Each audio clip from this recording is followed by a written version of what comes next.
Hi, നമ്മൾ നോക്കാൻ പോകുന്നത് nomenclature of organic compounds and isomerism എന്ന് പറയുന്ന കെമിസ്ട്രിയിലെ 6th ചാപ്റ്റർ ആണ്. 6th ചാപ്റ്ററും 7th ചാപ്റ്ററും ഏതാണ്ട് ഒരേപോലെ പോകുന്നതാണ്. അപ്പം 6th ചാപ്റ്റർ പഠിച്ചിട്ട് അതിന്റെ കണ്ടിന്യൂവേഷൻ ആയിട്ടാണ് നമ്മൾ 7th ചാപ്റ്റർ നോക്കുന്നത്. നമ്മുടെ പീരിയോഡിക് ടേബിളിലെ ഒരു ഇമ്പോർട്ടന്റ് എലമെന്റ് ആണ് കാർബൺ. അപ്പം കാർബണിന്റെ കോമ്പൗണ്ട്സ് അതിനെപ്പറ്റിയൊക്കെയാണ് നമ്മൾ അതിന്റെ റിയാക്ഷൻസ്, അവ എങ്ങനെ ചെയിൻസ് ഫോം ചെയ്യുന്നു, എങ്ങനെ കോമ്പൗണ്ട്സ് ഉണ്ടാക്കുന്നു, അതൊക്കെയാണ് നമ്മൾ ഈ 2 ചാപ്റ്ററുകളിലായിട്ട് പഠിക്കുന്നത്. അപ്പം നമുക്ക് ചാപ്റ്ററിലേക്ക് കിടക്കാം. ചാപ്റ്ററിന്റെ ആരംഭത്തിൽ തന്നെ നമുക്ക് കാണാം കാർബണിന്റെ ഇമ്പോർട്ടൻസിനെ പറ്റിയാണ് പറഞ്ഞു തുടങ്ങുന്നത്. കാർബൺ ഉൾപ്പെടുന്ന ധാരാളം കോമ്പൗണ്ട്സ് നമുക്ക് ചുറ്റും ഉണ്ട്. അത് ഇഷ്ടംപോലെ കോമ്പൗണ്ട്സ് നമുക്ക് കാണാൻ വേണ്ടിയിട്ട് പറ്റും. അങ്ങനെ നോക്കുകയാണെങ്കിൽ കാർബൺ ആണ് ധാരാളം കോമ്പൗണ്ട്സിനെ ഉണ്ടാക്കുന്നത്. അപ്പം ഇങ്ങനെ കോമ്പൗണ്ട്സ് ഉണ്ടാകണമെങ്കിൽ ഇവ തമ്മിലൊരു കെമിക്കൽ ബോണ്ടിങ് ഉണ്ടായിരിക്കണം. അപ്പോൾ അതിനെപ്പറ്റി ആലോചിക്കുമ്പോഴാണ് എന്തുകൊണ്ടാണ് കാർബൺ ഇങ്ങനെ കോമ്പൗണ്ട്സിനെ ധാരാളം ഉണ്ടാക്കുന്നത് എന്നതിനെ പറ്റി ആലോചിക്കുമ്പോൾ നമുക്ക് കിട്ടുന്ന പ്രധാനപ്പെട്ട ഉത്തരവാണ് കാറ്റനേഷൻ എന്ന് പറയുന്ന കാർബണിന്റെ പ്രോപ്പർട്ടി. അതായത് കാറ്റനേഷൻ എന്ന കാർബണിന്റെ പ്രോപ്പർട്ടി കൊണ്ടാണ് കാർബൺ ഇത്രയും കോമ്പൗണ്ട്സ് ഉണ്ടാക്കുന്നതിന് കാരണം. അടുത്ത് നമ്മൾ കാർബണിന്റെ കാറ്റനേഷൻ പ്രോപ്പർട്ടി എന്താണെന്നാണ് പറയുന്നത്. കാർബണിന്റെ ഔട്ടർ മോസ്റ്റ് ഷെല്ലിൽ, അതായത് ഏറ്റവും പുറത്തുള്ള ഷെല്ലില് ഉള്ള ഇലക്ട്രോണുകളുടെ എണ്ണം എന്ന് പറയുന്നത് 4 എണ്ണമാണ്. അതായത് കാർബണിന്റെ വാലൻസി 4 ആണ്. കാർബണിന്റെ ഔട്ടർ ഷെല്ലിലുള്ളത് 4ഉം കാർബണിന് വേണ്ടതും 4 എണ്ണമാണ് കെമിക്കൽ ബോണ്ടിങ് ഉണ്ടാക്കാൻ. അപ്പോൾ ഇതാണ് ഒരു ചെയിൻ ആയിട്ട് ഫോം ചെയ്ത് പോകാനുള്ള ഏറ്റവും നല്ല പ്രോപ്പർട്ടിയാണ് ഈ 4 വാലൻസ് ഇലക്ട്രോൺ എന്നുള്ളത്. അപ്പം അതുകൊണ്ടാണ് കാറ്റനേഷൻ ഉണ്ടാകുന്നതിന്റെ പ്രധാനപ്പെട്ട കാരണം. കാർബണിനെ പറ്റിയും കാർബണിന്റെ കോമ്പൗണ്ട്സിനെ പറ്റിയും പഠിക്കുന്ന കെമിസ്ട്രിയിലെ ആ ബ്രാഞ്ചിന്റെ പേരാണ് നമ്മൾ ഓർഗാനിക് കെമിസ്ട്രി എന്നുള്ളത് പറയുന്നത്. ഇങ്ങനെ കാർബണിന് പലതരത്തിലുള്ള കോമ്പൗണ്ട്സ് ഉണ്ട്. ആ കോമ്പൗണ്ട്സുകൾക്കെല്ലാം പേര് കൊടുക്കുന്ന ഒരു രീതിയാണ് നമ്മൾ IUPAC നോമൻക്ലേച്ചർ എന്ന് പറയുന്നത്. അപ്പോൾ നമ്മൾ ഈ ചാപ്റ്ററിൽ പലതരത്തിലുള്ള കാർബൺ കോമ്പൗണ്ട്സ് കാണും. അതിനെല്ലാം IUPAC നെയിം ഇട്ട് കൊടുക്കുന്നതും നമ്മൾ കാണും. ഇനി ഫസ്റ്റ് പേജിൽ നമ്മൾ കാർബണിന്റെ 3 സ്ട്രക്ചറുകൾ കാണുന്നുണ്ട്. അതായത് വാലൻസികൾ എങ്ങനെയെല്ലാം തികയ്ക്കാമെന്ന്. അതിൽ ഒരു കാർബണിന്റെ ചുറ്റും, ആദ്യത്തെ പിക്ചർ എന്ന് പറഞ്ഞാൽ ഒരു കാർബണിന് ചുറ്റും 4 എണ്ണം ഓരോന്ന് വീതം കൊടുത്തിരിക്കുന്നു. അങ്ങനെ വേണമെങ്കിൽ ചെയ്യാം. ഇല്ലെങ്കിൽ 2 കാർബണുകൾ ഡബിൾ ബോണ്ട് ഉണ്ടായിട്ട് മിച്ചമുള്ള 2 എണ്ണം അപ്പുറം ഇപ്പുറയായിട്ടും വരുന്നു. മൂന്നാമത്തേത് ട്രിപ്പിൾ ബോണ്ട് ഉണ്ടാവുന്നു. അടുത്തത് അപ്പുറം ഇപ്പുറയും ഓരോന്ന് വീതം വരുന്നു. അങ്ങനെ 3 തരത്തില് കാർബണിന്റെ വാലൻസി 4 ആക്കി തികയ്ക്കുന്ന ഒരു 3 പിക്ചറുകൾ അവിടെ കൊടുത്തിട്ടുണ്ട് ഫസ്റ്റ് പേജിൽ. അത് നിങ്ങൾക്ക് നോക്കിയാൽ കാണാവുന്നതാണ്. ഈ പിക്ചറിലെല്ലാം നമ്മൾ കാണുന്ന കാർബണിന്റെ വാലൻസി 4, എല്ലാ കാർബണിന്റെ അവിടെ ഇപ്പൊ 2 കാർബൺ കൊടുത്തിട്ടുണ്ട്. മൂന്നാമത്തെ പിക്ചറിലാണ് 2 കാർബൺ ഉണ്ട്. ഓരോ കാർബണെ വെച്ച് നോക്കിയാലും അതിന്റെ റൈറ്റ് സൈഡിൽ 3 എണ്ണവും ലെഫ്റ്റ് സൈഡിൽ 1 എണ്ണവും. അപ്പൊ ടോട്ടലി 4 എണ്ണം തികഞ്ഞിട്ടുണ്ട്. ഇനി അടുത്ത സെക്കൻഡ് കാർബൺ നോക്കിയാലും അതിന്റെ ലെഫ്റ്റ് സൈഡിൽ 3, ഇപ്പുറത്ത് 4. അപ്പൊ ടോട്ടലി 4 എണ്ണം തികഞ്ഞിട്ടുണ്ട്. അതായത് വാലൻസി 4 കാർബണിന് തികയണം എന്നുള്ളത് മസ്റ്റാണ്. അപ്പൊ അത് തികച്ചിട്ടുണ്ട്. അപ്പം അങ്ങനെയാണ് നമ്മൾ ഈ കോമ്പൗണ്ടുകൾ എഴുതുമ്പോഴും, നമ്മൾ ഈ ചാപ്റ്ററിൽ കോമ്പൗണ്ടുകൾ എഴുതുമ്പോഴും ഒക്കെ നമ്മൾ ശ്രദ്ധിക്കേണ്ട കാര്യം അങ്ങനെയാണ്. കാർബണിന്റെ വാലൻസി, നമുക്ക് സ്ട്രക്ചർ വരയ്ക്കാനൊക്കെ ഉണ്ട്. അപ്പം കാർബണിന്റെ വാലൻസി 4 ആയിട്ടിരിക്കാനാണ് നമ്മൾ എപ്പോഴും ശ്രദ്ധിക്കുന്നത്. ഇനി നമ്മൾ സെക്കൻഡ് പേജിലേക്ക് കടക്കുകയാണ്. സെക്കൻഡ് പേജ് എന്ന് പറഞ്ഞാൽ പുസ്തകത്തിലെ 97 ആണ് പേജ് നമ്പർ. 97th പേജ് നമ്പറിൽ ഒരു ടേബിൾ കിടപ്പുണ്ട്. സ്ട്രക്ചർ ഓഫ് ദ കോമ്പൗണ്ടും മോളിക്കുലാർ ഫോർമുലയും വെച്ചിട്ടുള്ള ഒരു ടേബിൾ കിടപ്പുണ്ട്. അത് നമുക്കൊരു ഇൻട്രൊഡക്ഷൻ എന്ന രീതിയിൽ തന്നിരിക്കുകയാണ്. സ്ട്രക്ചർ ഓഫ് ദ കോമ്പൗണ്ട്, അതിന്റെ സ്ട്രക്ചർ വരച്ചു കഴിയുമ്പോൾ നമ്മൾ വാലൻസി തികയുന്ന രീതിയിൽ കാർബണിനെ ഹൈഡ്രജനെ അറേഞ്ച് ചെയ്താൽ എങ്ങനെ ഇരിക്കും എന്നുള്ളതും അതിന്റെ ഫോർമുലയാണ് എഴുതിയേക്കുന്നത്. മോളിക്കുലാർ ഫോർമുല എഴുതാനായിട്ട് നമ്മൾ കാർബണിന്റെ എണ്ണം എണ്ണുക, ഹൈഡ്രജന്റെ എണ്ണം എണ്ണുക. നമ്മൾ ആദ്യത്തെ കോമ്പൗണ്ട് എടുത്ത് നോക്കുകയാണ്. അതിൽ നോക്കിയാൽ ആദ്യത്തെ ഫസ്റ്റ് കാർബൺ എടുത്തു. ഫസ്റ്റ് കാർബണിന് 4 വാലൻസി തികഞ്ഞിട്ടുണ്ടോ നോക്കുക. മുകളിൽ ഒരു ഹൈഡ്രജൻ, താഴെ ഒരു ഹൈഡ്രജൻ, വശത്തൊരു ഹൈഡ്രജൻ, ഇപ്പുറത്തൊരു കാർബൺ. ഇനി രണ്ടാമത്തെ കാർബൺ നോക്കി, മുകളിൽ ഒരു ഹൈഡ്രജൻ, താഴെ ഒരു ഹൈഡ്രജൻ, വശത്തൊരു ഹൈഡ്രജൻ, ഇപ്പുറത്തെ വശത്ത് ഒരു കാർബൺ. അപ്പൊ 4 വാലൻസി തികഞ്ഞിട്ടുണ്ട്. ഇങ്ങനെയാണ് ഞാൻ മുന്നേ പറഞ്ഞത്, വാലൻസി തികയ്ക്കണം. വാലൻസി 4 എണ്ണം ശരിയായിട്ടും മസ്റ്റായിട്ടും തികഞ്ഞിരിക്കണം എന്ന്. ഇനി നമ്മൾ അതിനകത്തെ മോളിക്കുലാർ ഫോർമുല എഴുതാൻ കാർബണിന്റെ എണ്ണം എഴുതുക. നമ്മൾ എണ്ണി നോക്കി 2 എണ്ണം. അപ്പം C2 എന്ന് വന്നു. ഹൈഡ്രജന്റെ എണ്ണം എണ്ണി നോക്കി, ടോട്ടലി ഒരു വശത്ത് 3, മറ്റേ വശത്ത് 3, അപ്പൊ ടോട്ടലി 6. അപ്പം C2H6 എന്ന് വന്നു.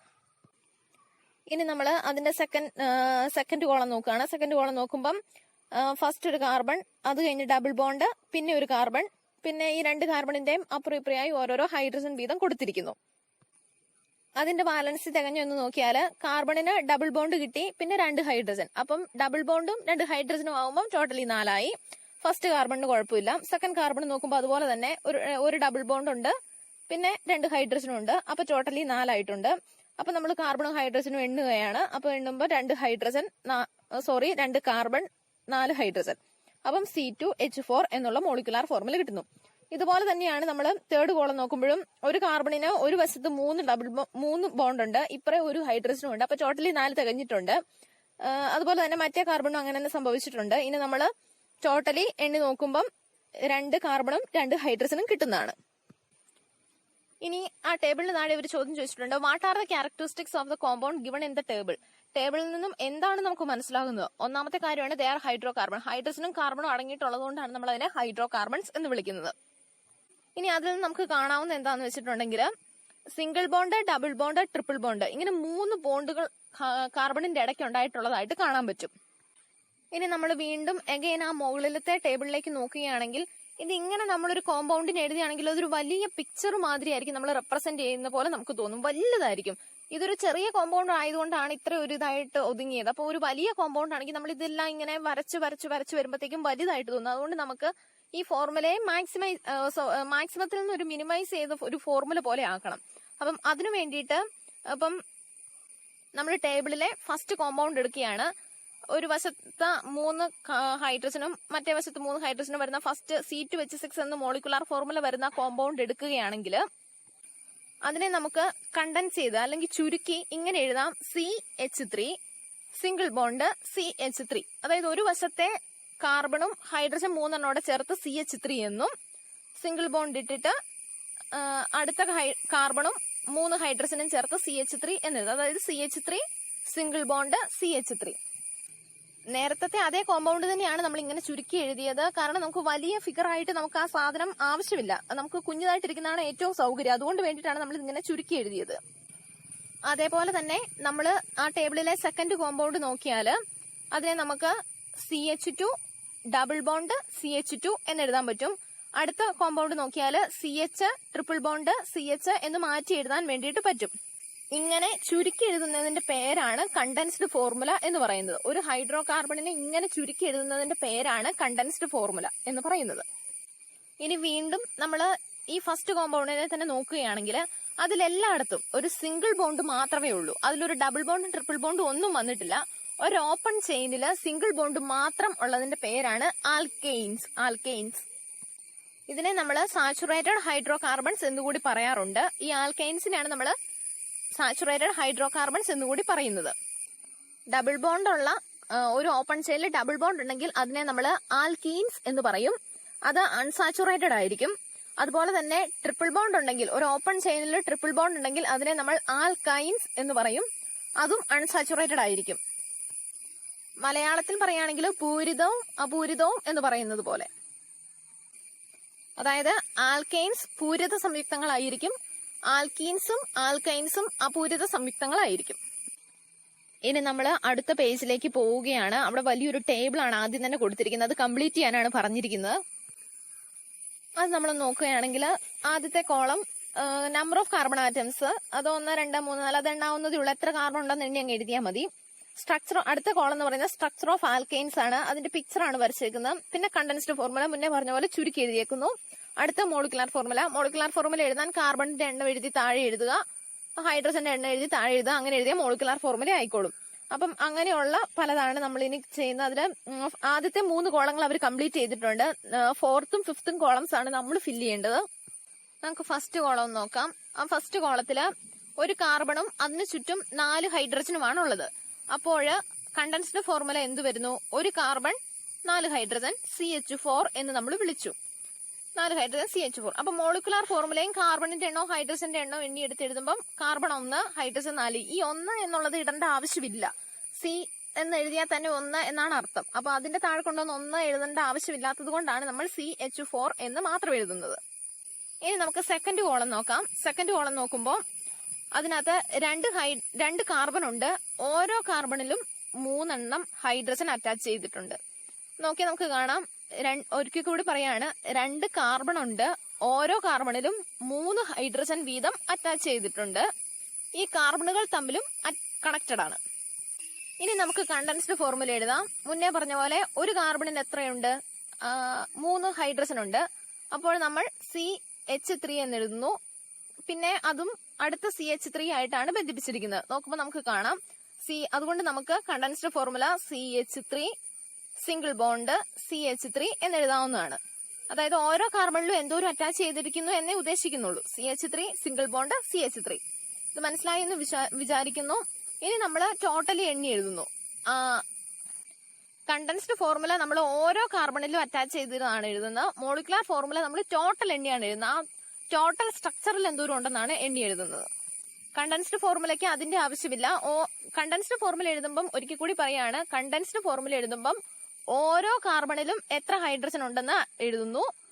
മോളിക്കുലാർ ഫോർമുല എഴുതുമ്പം ടോട്ടൽ ആ സ്ട്രക്ചറിൽ എത്ര കാർബണും ഹൈഡ്രജനും ഉണ്ടെന്ന് എഴുതുന്നു. അങ്ങനെ എഴുതുമ്പോൾ ഈ രണ്ടാമത്തെ കോമ്പൗണ്ടില് ആദ്യത്തെ കാർബണില് 3 ഹൈഡ്രജൻ, അതുകൊണ്ട് നമ്മൾ CH3 എന്ന് എഴുതി. രണ്ടാമത്തെ കാർബണില് വീണ്ടും 3 ഹൈഡ്രജൻ, അതുകൊണ്ട് CH3 എന്ന് എഴുതി. ടോട്ടൽ എണ്ണി എഴുതുമ്പം 2 ഹൈഡ്രജൻ 2 കാർബൺ 6 ഹൈഡ്രജൻ എന്ന് വരും. അതുകൊണ്ട് അതിന്റെ മോളിക്കുലാർ ഫോർമുല നമുക്ക് C2H6 എന്ന് എഴുതാവുന്നതാണ്. ഇനി 4ാമത്തെയും 5ാമത്തെയും കോളം പൂരിപ്പിക്കുന്ന മെത്തേഡ് ഞാനിവിടെ താഴെ കൊടുക്കുന്നുണ്ട്. അതൊന്ന് നോക്കിയാൽ മതി. 4ാമത്തെ കോളം മോളിക്കുലാർ ഫോർമുല എഴുതുമ്പോൾ നമുക്ക് കിട്ടുന്നത് C4H10 എന്നാണ് കിട്ടുന്നത്. അത് ജസ്റ്റ് ആ 4ാമത്തെ കോളത്തിന്റെ കണ്ടൻസ്ഡ് ഫോർമുല എണ്ണി നോക്കി എഴുതിയെന്നേ ഉള്ളൂ. അതിന്റെ സ്ട്രക്ചർ വരയ്ക്കുന്നത് ഇപ്പോൾ കാണിക്കുന്നതാണ്. നമുക്ക് 4ാമത്തെ കോളം എങ്ങനെയാ ചെയ്യുന്നത് നോക്കാം. ഞാൻ ആ ഫോർമുല എഴുതിയിരിക്കുകയാണ്. CH3 CH2 CH2 CH3 എന്ന ഫോർമുല ഞാൻ എഴുതി. അതിന്റെ മോളിക്കുലാർ ഫോർമുല ഞാൻ മുന്നേ പറഞ്ഞ പോലെ തന്നെ കാർബണിന്റെയും ഹൈഡ്രജന്റെയും എണ്ണം എണ്ണിയെടുത്തു. എണ്ണിയെടുത്തപ്പോൾ കാർബൺ 4 ഹൈഡ്രജൻ 10 എന്ന് കിട്ടി. അപ്പൊ C4H10 എന്ന് മോളിക്കുലാർ ഫോർമുല എഴുതി. ഇനി അതിന്റെ സ്ട്രക്ചർ എങ്ങനെ വരയ്ക്കാം എന്നുള്ളതാണ് ഇപ്പൊ നോക്കുന്നത്. ആദ്യം നമ്മൾ ചെയ്യേണ്ടത് എന്താണെന്ന് വെച്ചിട്ടുണ്ടെങ്കിൽ കാർബൺ 4 സിംഗിൾ ബോണ്ട് ഇട്ട് നേരെ എഴുതുക. ഞാനിവിടെ സ്റ്റെപ്പായിട്ടാണ് എഴുതിയിരിക്കുന്നത് നിങ്ങൾ കാണുന്നത്. അപ്പോൾ നമ്മൾ ഫസ്റ്റ് സ്റ്റെപ്പ് എന്ന് പറയുന്നത് 4 കാർബൺ ഉള്ള സ്ഥിതിക്ക് 4 കാർബൺ സിംഗിൾ ബോണ്ട് ഇട്ട് നേരെ എഴുതുക. ഏറ്റവും എളുപ്പമുള്ള മെത്തേഡ് ഇതാണ്. 4 കാർബൺ നേരെ സിംഗിൾ ബോണ്ട് ഇട്ട് എഴുതുക. ഇനി രണ്ടാമത്തെ സ്റ്റെപ്പ് എന്ന് പറഞ്ഞാൽ ഹൈഡ്രജനെ വീതിച്ച ഓരോ കാർബണിനും കൊടുക്കുക എന്നുള്ളതാണ്. അത് നമുക്ക് നോക്കിയാൽ വളരെ സിമ്പിൾ ആയിട്ട് പറ്റും. നമ്മൾ വീണ്ടും ആ ഫോർമുല നോക്കുമ്പോൾ CH3 എന്നാണ് ആദ്യത്തേത് എഴുതിയിരിക്കുന്നത്. അപ്പോൾ ആദ്യത്തെ കാർബണിന് 3 ഹൈഡ്രജൻ കൊടുക്കണം. അപ്പോൾ നമ്മൾ 3 വശത്തേക്ക്, ഒരു വശത്തേക്ക് ഒരു കാർബൺ ഫില്ലായി. അപ്പോൾ നമുക്കിനി 3 വശം മുകളില് താഴെ ലെഫ്റ്റ് സൈഡ് ഇത്രയും സൈഡ് മിച്ചമുണ്ട്. അപ്പൊ നമുക്ക് 3 ഹൈഡ്രജൻ ഈസി ആയിട്ട് കൊടുക്കാൻ വേണ്ടിയിട്ട് പറ്റും. അതാണ് ഞാൻ അടുത്തായിട്ട് എഴുതിയിരിക്കുന്നത്. അപ്പോൾ ആദ്യത്തെ CH3 ആ ഫോർമുലയിലെ CH3 എന്ന പോർഷൻ നമ്മളിപ്പോ ഫില്ല് ചെയ്തിട്ടുണ്ട്. ഇനി അടുത്ത നോക്കുകയാണെങ്കിൽ അത് CH2 CH2 CH3 എന്നാണ്. ഇതേ മെത്തേഡിൽ തന്നെ നമുക്ക് അതും ചെയ്യാവുന്നതാണ്. CH2 അതായത് ഹൈഡ്രജൻ 2 ഫില്ല് ചെയ്യണം. അപ്പൊ നോക്കുമ്പോൾ അടുത്ത കാർബണിന്റെ അപ്പുറവും ഇപ്പുറവും ഓരോ കാർബൺ വീതം ഫില്ലായിട്ടുണ്ട്. അപ്പോഴിനി മുകളിലും താഴെയും വേണം. 2 വശമായി നമുക്ക് 2 ഹൈഡ്രജൻ ഫില്ല് ചെയ്യേണ്ട ആവശ്യമേ ഉള്ളൂ. അത് മുകളിലും താഴെയായിട്ട് നമുക്ക് ഫില്ല് ചെയ്യാവുന്നതാണ്. അപ്പോൾ അങ്ങനെ അടുത്ത കാർബണും നമുക്ക് 2ാമത്തെയും 3ാമത്തെയും 4ാമത്തെയും കാർബൺ നമുക്ക് അങ്ങനെ ഫില്ല് ചെയ്ത് കൊടുക്കാവുന്നതാണ്. അപ്പോൾ ഞാൻ അതും അടുത്ത സ്റ്റെപ്പായിട്ട് ചെയ്യാണ്. അതും ഇതിനകത്ത് കാണാവുന്നതാണ്. ഇപ്പോഴത് നമ്മൾ ഉദ്ദേശിച്ച രീതിയിൽ ഫില്ലായി വന്നിട്ടുണ്ട്. അപ്പോൾ ഇതാണ് നമ്മൾ ഉദ്ദേശിക്കുന്ന CH3 CH2 CH2 CH3 എന്ന് പറയുന്നതിന്റെ സ്ട്രക്ചർ. ഇനി നമ്മൾ നോക്കുമ്പം ആ ടേബിളിന് താഴെ അവർ IUPAC എന്താണ് എന്നൊരു ബ്രീഫ് കൊടുത്തിട്ടുണ്ട്. ഒരു ചുരുക്കം അവരവിടെ എഴുതിയിട്ടുണ്ട്. അത് ജസ്റ്റ് നമ്മുടെ ഒരു അറിവിലേക്ക് ഒന്ന് വായിച്ചു വെക്കാവുന്നതേ ഉള്ളൂ. IUPAC എന്താണ് എന്ത് സംഘടനയാണ്, കെമിസ്ട്രിയുടെ ഇതാണ് എന്നൊക്കെ നമുക്കൊന്ന് വായിച്ചു വെക്കാവുന്നതാണ്. ഇനി അതേ പേജിൽ തന്നെ അവരൊരു 3 ചോദ്യങ്ങൾ ചോദിക്കുന്നുണ്ട്. അതിലെ ആദ്യത്തെ ചോദ്യം നമുക്ക് ഡിസ്കസ് ചെയ്യാം. What is the relationship between the number of atoms of carbon and hydrogen in alkane? അതായത് ആൽക്കെയിൻ വരുന്ന ഒരു കോമ്പൗണ്ടിൽ കാർബണും ഹൈഡ്രജനും തമ്മിലുള്ള ബന്ധം എന്താണ്? ആൽക്കെയിൻ എന്താണെന്ന് ഞാൻ മുന്നേ ഒന്ന് പറഞ്ഞിരുന്നു. ഒരു ഹൈഡ്രോ കാർബണിന്റെ ചെയിൻ ഓപ്പൺ ചെയിനില് ഫുൾ എല്ലാം സിംഗിൾ ബോണ്ട് ആണെങ്കിൽ അതിനെ വിളിക്കുന്ന പേരാണ് ആൽക്കെയിൻ. അപ്പൊ അതിനു വേണ്ടിയിട്ട് നമുക്ക് ഒരു എക്സാമ്പിൾ എടുക്കുകയാണെങ്കിൽ നമുക്ക് നമ്മുടെ തൊട്ടു മുകളിലുള്ള കോളത്തിലെ 3rd കോളം നമുക്കൊന്ന് അനലൈസ് ചെയ്യാം. അതൊരു ആൽക്കെയിൻ ആണ്. അപ്പം അത് നോക്കുമ്പം C3H8 എന്നാണ് അതിന്റെ ഫോർമുല. അതായത് കാർബൺ 3 ആണെങ്കിൽ ഹൈഡ്രജൻ 8. അതിൽ നിന്ന് നമുക്ക് എന്താണ് മനസ്സിലാവുന്നതെന്ന് വെച്ചിട്ടുണ്ടെങ്കിൽ കാർബണിന്റെ ഇരട്ടിയോട് 2 കൂട്ടുന്നതായിരിക്കും ഹൈഡ്രജൻ ആൽക്കെയിനുകളിൽ. ഒന്നുകൂടെ പറയാം, ആൽക്കെയിനുകളിൽ കാർബണിന്റെ ഇരട്ടിയോട് 2 കൂട്ടുന്നതായിരിക്കും എപ്പോഴും ഹൈഡ്രജന്റെ എണ്ണം. അതുകൊണ്ട് കാർബണിന്റെ എണ്ണം n ആണെങ്കിൽ ഹൈഡ്രജന്റെ എണ്ണം ഇരട്ടിയോട് 2 കൂട്ടുന്നത്, അതായത് എന്നിന്റെ ഇരട്ടി എന്ന് പറയുമ്പോൾ 2n എന്ന് വരും. അതിനോട് 2 കൂട്ടുന്നത് 2n+2 ആയിരിക്കും. അപ്പോൾ ആൽക്കെയിന് നമുക്കൊരു ഫോർമുല ഉണ്ടാക്കാം. കാർബണിന്റെ എണ്ണം n ആണെങ്കിൽ ആൽക്കെയിനിലെ ഹൈഡ്രജന്റെ എണ്ണം 2n+2 ആയിരിക്കും. അപ്പോൾ നമുക്ക് അത് നമ്മൾ എഴുതുമ്പോൾ ഇങ്ങനെ എഴുതും, CnH2n+2 എന്നെഴുതും. അപ്പം ആ ഫോർമുലയും ആ കൂടെ ഞാൻ എഴുതുന്നുണ്ട്, അതൊന്ന് നോക്കാവുന്നതാണ്. അപ്പോൾ ആ 3 ക്വസ്റ്റ്യനുകളുടെ, ആ 98th പേജിൽ കിടക്കുന്ന 3 ക്വസ്റ്റ്യനുകളുടെ ആൻസർ ആണ് ഞാനിപ്പോൾ പറഞ്ഞതെല്ലാം കൂടെ കൂട്ടി what is A general formula എന്നൊരു 3ാമത്തെ ക്വസ്റ്റ്യൻ കിടപ്പുണ്ട്. ആ ഫോർമുലയാണ് ഞാനിപ്പോൾ പറഞ്ഞത്, CnH2n+2.